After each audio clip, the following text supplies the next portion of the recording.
Little Sammy Toons। सुंदर one पर राजा शेरू का राज था।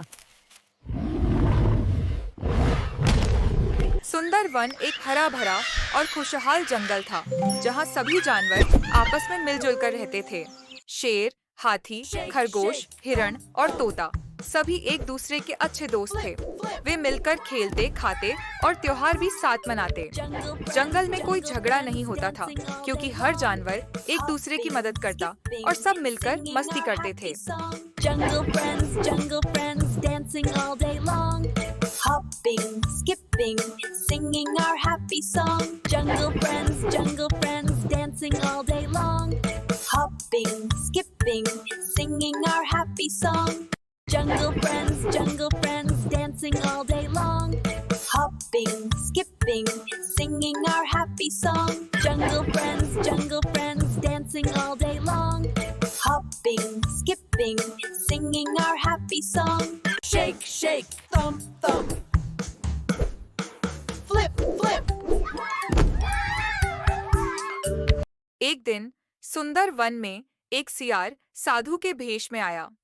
बाहर से वो शांत, ज्ञानी और भोला दिखता था, लेकिन असल में वो बहुत ही चालाक और नीच था। उसका इरादा था सुंदर वन में फूट डालकर राज करना। आते ही उसने धीरे धीरे जानवरों को एक दूसरे के खिलाफ भड़काना शुरू कर दिया।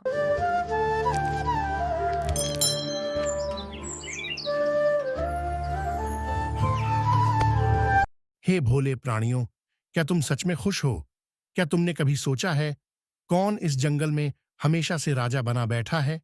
वो महलों में रहता है और तुम पर रौब जमाता है।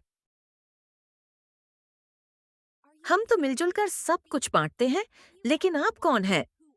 मैं तो एक साधु हूं, जंगल जंगल घूमकर सच्चाई की खोज करता हूं, और मुझे यहां आकर महसूस हुआ कुछ जानवर हैं जो सब पर राज कर रहे हैं। क्या सच में? हमने तो कभी ऐसा नहीं सोचा। सोचो मित्रों, अगर तुम में से कोई राजा होता तो ये जंगल कितना अच्छा होता। हर कोई बराबरी से जीता, न कोई ऊंचा न कोई नीचा। सियार की बातों का असर होने लगा। जंगल में अब हर जगह मीटिंग्स होने लगी। राजा कौन बने, इसी पर बहस छिड़ गई। मैं सबसे बड़ा और समझदार हूँ, इसलिए जंगल का राजा बनने का हकदार भी मैं ही हूँ। नहीं, इस बार तो मुझे ही राजा बनना है। मैं सबसे ताकतवर पक्षी हूं, सबसे ऊंचा उड़ता हूं और सबसे तेज हूं, इसलिए राजा बनने का हकदार मैं हूं। उधर जब राजा शेरू को अपने खिलाफ साजिश का पता चला तो उसे बहुत गुस्सा आया। उसने तुरंत जंगल के सभी जानवरों की सभा बुलाई और जोर से दहाड़ मारी। उसकी दहाड़ सुनकर सबकी जान सूख गई और वे डर के मारे इधर उधर भागने लगे। उनका राजा बनने का सपना समाप्त हो चुका था।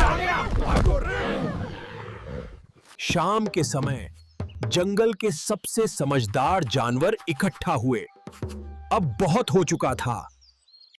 अब सियार को सबक सिखाने की बारी थी। उन्होंने एक गुप्त योजना बनाई और चुपचाप उसे अंजाम देने की तैयारी शुरू कर दी।